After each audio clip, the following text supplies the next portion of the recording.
Hello, everybody. Good afternoon. Welcome along to the Rangers Rabble Podcast. This is your pre-match build-up as Rangers welcome Alloa to Ibrox in the second round of the Premier Sports Cup.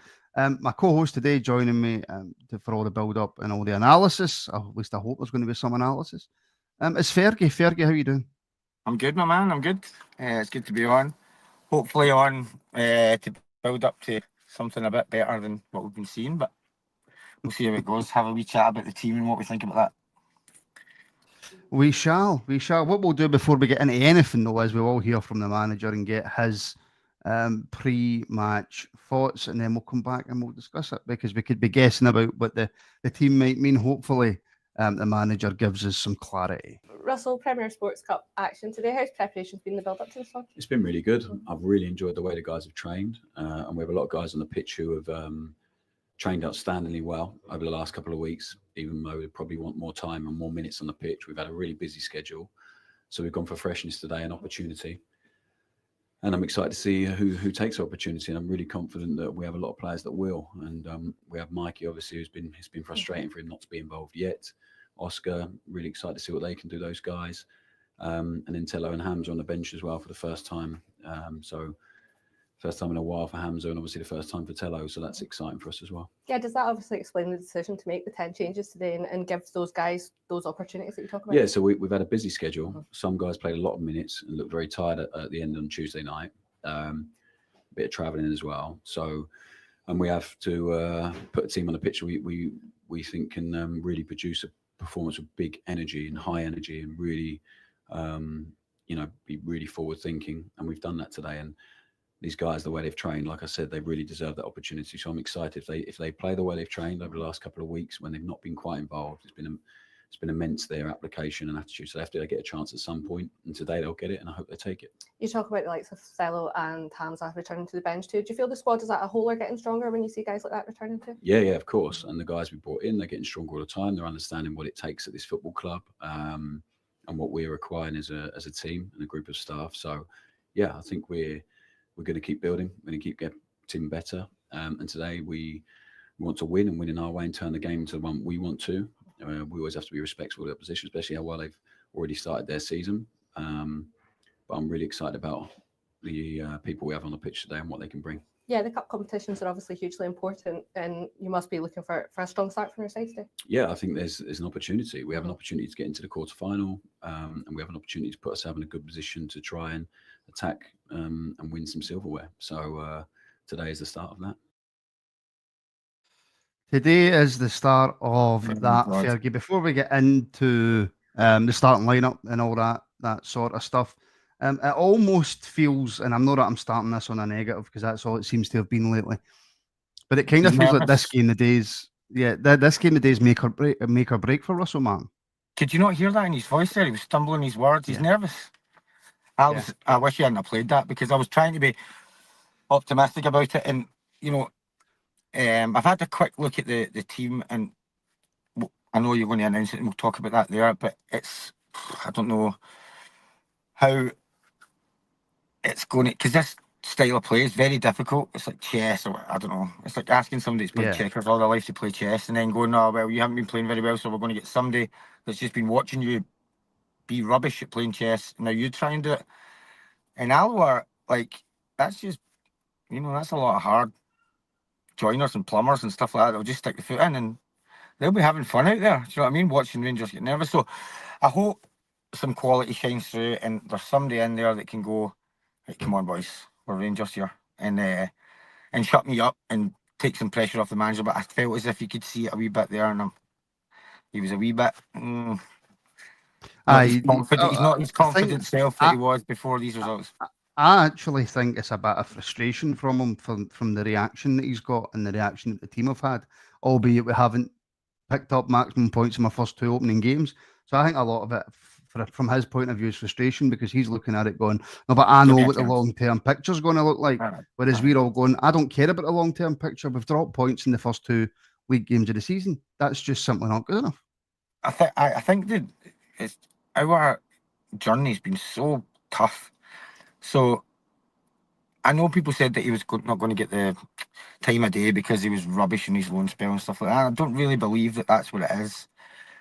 It's because a player and a manager are two different things. You see it when you get a great player and they're rubbish as a manager. I don't really think that's what it was. I think it's more like, come on, we've had manager after manager after manager that have not done it. They've sold us a story, and then it's all right. Okay, this guy selling us another story, and it's not delivered. And I feel like he's getting a wee bit worried that the fans aren't giving him the patience that he's been asking for. And you get that, but you get that patience through not playing well but winning. And apart from Europe, he hasn't done that. He hasn't done that. But look, Fergie, we could talk about this all day. I know. We absolutely could talk about this all day. But let's move on to the starting lineup. Then shall we? 10 changes, which is something that in previous years you would expect against. I know, and the funny thing, I'm sorry to cut you off. He just said in his thing, he's like, I'm not going to make 11 changes or anything like that. All right, okay, 10 then. Jesus. Anyway, go on, you go, man. Sorry. No, but that's what I'm saying. In previous seasons, when you come up against a low league team, you expect this amount of changes. The difficulty with this and the amount of changes that's happened here is, I'm looking at that, Fergie, and I could not tell you what formation we're playing today. Or the style of football. And what do you think the players are feeling like? Like, it's just a jumble sale. Do you know what I mean? It's, remember that program, Raggy Dolls? That's what it's like. Just throw them all in and they'll share each other. Let's hear the team, Martin, anyway, because I did have a glance and we'll see what we think. Well, obviously, you're obviously in your car because you've just. I am. Sorry about that. No. And so you might not have the full screen picture that everybody's got, but I have got the team up. And it's Kelly in goals, a back four of Aarons, Giga, Fernandez, and Cortes.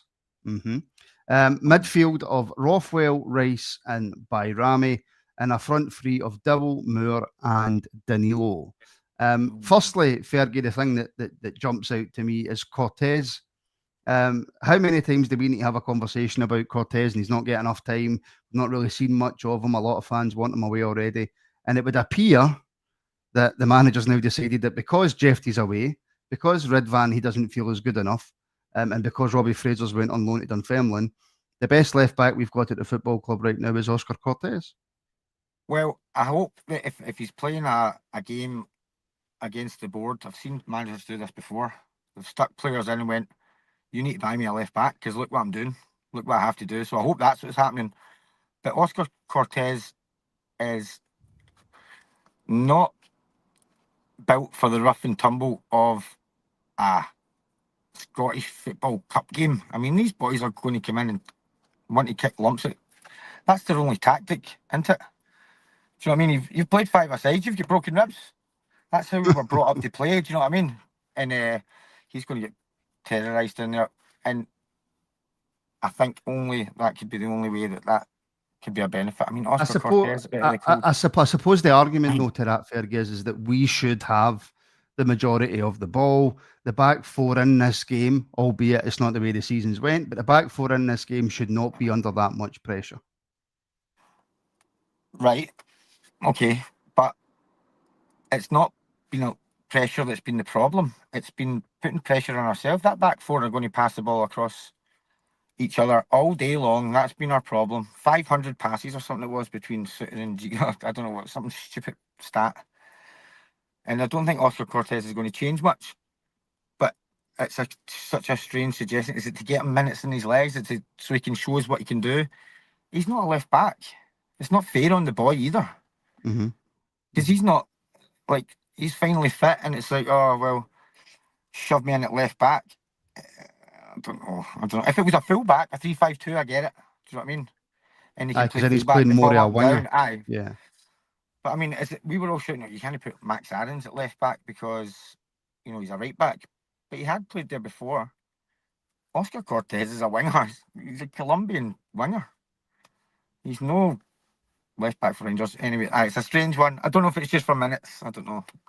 It could be. It absolutely could be. But Fernandez is somebody who I'm looking forward to seeing again in the team. Fergie, I don't think he's had much. Well, he's not had much of an opportunity really in this Rangers team. I don't know if he's only played in the friendlies. I don't know if he's played a competitive match yet. But I mean, he's a huge, big lad, and obviously Alloa will be looking at throwing the ball into the box. That must be their only tactic. So if he can get up there like big Lorenzo and just smash them out, that's fine. But I think John Scooter needed a wee take out of the team because he will know that he's in touch with the fans because he is one. Do you know what I mean? His family are, and if you know he's a Scottish boy, so he'll know he'll be getting a wee bit of flack for being a good defender but shaky on the ball. So maybe a chance just for him to settle a wee bit and let the other guy have a shot. But they'll be rotated. I don't think he'll be worried. But it'd be good to see him. It'd be good to see him, the two of them. Well, there's not another centre back on the bench, so there's a lot of people saying, is it going to be a 3-5-2 or whatever? Well, I can't see that because we don't have any more centre backs on the bench. I think this is the way I'm looking at it. 4-2-3-1. I don't. Now that I've had a chance to maybe have a bit more of a look at it, there's no way that we're playing a three at the back today. So Suter not on the bench, Mark? Nope, he's not on the bench. Oh, right, okay. Now let's move on to the midfield. Oh my God, I don't think I've got the time. No, it's all right, then let's move on to the midfield. Rothwell Rice, and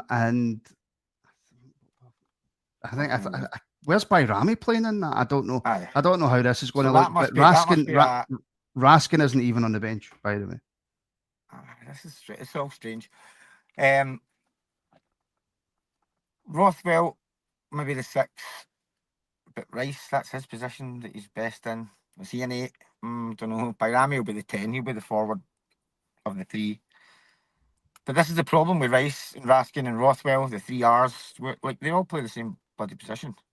So it's no rotation there. It's just, can anyone actually stand up and take that shirt? That's something that's not happened in Rangers for so long, isn't it? When's the last time somebody went, that's my shirt? Do you know what I mean? That's where I play. And these... Raskin probably is the only one I can think of. I know, but he's not, because Rothwell's been playing in his position. Mm-hmm. He has to go, I don't care if you bought this guy and he's your best mate. That's my shirt. And I'll play incredibly well. And it'll be like, well, I can't play Rothwell in that position because Raskin's too good. But Russell Martin's a hard one to predict. I think he's maybe... I mentioned chess before. I think he's playing too much chess with himself. He's starting to freak a few people out. And I'm one of the fans that are quite level-headed and like, I don't want to jump on this. And you know, some of the total other way, like yourself, get him dragged. But I wasn't for a minute thinking that you were wrong because it seems a wee bit like now or never, three games in. Think about it, see if we win 1-0 today. Jesus. Yeah, it's not going to go down well. It's not going to go down No, well. it won't, Martin, and that's it. It's a win. And sometimes it's not good enough just to win at Rangers. And No. this is one of the times. I suppose if you want to look at a real positive, I suppose Mikey Moore making his first start for the team after all that international clearance nonsense. I do think it will be on the left that he plays. I think it'll be left wing. I think that's where he played for Tottenham as well. Looking forward to seeing the young boy and seeing what he can do. Well, that is a positive because I love watching young, talented footballers. I think your brother plays, and you know how difficult it is for these youngsters to break through, and these super wonder kids or whatever it is. So to be in there at Tottenham with a good manager now, I think Thomas Frank's good, and he's picked it. Like there's a lot of pressure at Rangers, and it'll be difficult at times, as we know. But if he can flourish in there, if he can go, watch this. That's what I want to see. Watch this. Look what I can do. And I think he'll help players like Lyle Cameron and Barron and stuff like that. These young guys, like, you know, kind of take the handbrake off a wee bit. That's what I'm hoping he comes in and brings. Yeah, and I suppose if that's one of the only positives we're looking at, that's when you know it's a bad day. Another one, Fergie on the bench, Tello Asgard. Hopefully we get to see some minutes for him today as well. Aye, well, is Eggman on the bench as well? Yes, Eggman's on the bench. Okay. That is positive. Get them on, man. We need we need these guys on. And it's not like the players that have been playing are not getting or whatever it is. I just think they're a wee bit tentative and samey, and you know, we've spoke about it reverting to type and stuff like that. Eggman was never the type. He was bucking the trend at Rangers when he came in. He's like, give me the ball and I'll power through and I'll hit strikes and I'll, so that's what we need. And I think this Tello Asgard's a bit of a baller and likes to, a bit Cantwelly, do you know what I mean? A bit of a showman, which is what we need as well. And obviously this Mikey Moore's hold on, Fergie, hold on. Just posted on Twitter, they're doing a back four drill at the moment on the pitch, and it's looking as though it's Bailey Rice that's going to be playing left back. Right. Mm-hmm. And what Cortes is what, left mid? He'll be left wing or right wing or whatever it is. Kind of in and out. Yeah.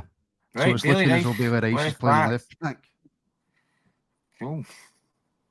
That doesn't seem right to me at all. No, and it's a shame for the boy as well. Do you know what I mean? It's like go in there and do a job. It's like he needs to go out on loan and go and play in his position and show what he can do. Look at Lennon Miller. He just went to Udinese for God knows what, and Bailey Rice was the guy in front of him. And he's came to Rangers and we've ruined his career by so far, giving him. And if there's any day that's a chance, it's Alloa for him to play in his position. But oh no, we need to get. Anyway, hopefully, Martin, this is the players in the park that we've got is it's kind of like the primary sevens versus the primary fives. That's the way it should be. Like when I used to play school, regardless of who's playing, we should be beating them. Do you know what I mean? 'Cause we're bigger, stronger, and faster. But it's so. I don't know, it's a jumble sale is the only way I can think about it. And not even having your best players in reserve, like Raskin not being on the bench. And what if one of the centre halves get injured? And get Bailey Rice. Gassama's not on the bench either. Ant-Man is. So the bench is Butland, Tav, Barron, Asgard, Cameron, Ant-Man, Iggerman, Gentles, and Curtis. That's your subs bench. What league are Alloa in? League One? League One. So again, it shouldn't really matter who plays where. Do you know what it is? This is the overwhelming feeling that I've just got there is, what are we worried about playing Alloa for no matter who's in the park? Yeah. Why? Yeah. But wait, you can tell in the sound of our voice and the way we're talking, we genuinely are, Martin. You're like, how is this going to work? What are these players doing playing now? Oh my God. It's Alloa. Do you know what I mean? Our B team or whatever it's called now should be beating them. But it's just, at the moment, it's so hard to think that this Rangers team is going to play like Rangers. Our Rangers team. I mean, I've seen one good game, and that was Pilsen at Ibrox. Brilliant. And I was like, oh, here we go. This is it. I was doing the watch along, and I was absolutely buzzing. And since then, it's a wee bit, I don't know. I think this science teacher tweed jacket with the leather patches elbow that Martin seems to be coming across with is draining the players a wee bit, and I don't think they're having much fun with it, which is key. No, and we've actually we've got a show coming out soon for the Rabble Reports from Stuart and Ian that's dealing with the changes in football and how it's your players got to stand there for 5 minutes and then they've got to move slightly to the left, slightly to the right, and they can't be free anymore. So that is something that we're going to start discussing. But Fergie, I can't let you go, mate. I can't let you go without a prediction. Well, it appears I will have to let him go because he's froze. So I will let Fergie go there. Listen, it lasted long enough in Glasgow, I suppose, with the signal. That is us finished for this build-up, folks. Members can join us in 5 or 6 minutes. Join me and Connor for the full match watch-along, and then we're back at 8 p.m. tonight. With full post-match reaction as well. So just before we go, if I can ask you to leave a like, share, subscribe on whatever you're watching on YouTube, Facebook, Twitter, do make sure that you're following, subscribing, liking, and all that good stuff. And like I said, we're back in about 5 minutes' time for the watch-along. I'll say thank you to Fergie, even though he isn't here. Thank you to everybody for watching. And yeah, this could be interesting, folks. We'll speak soon.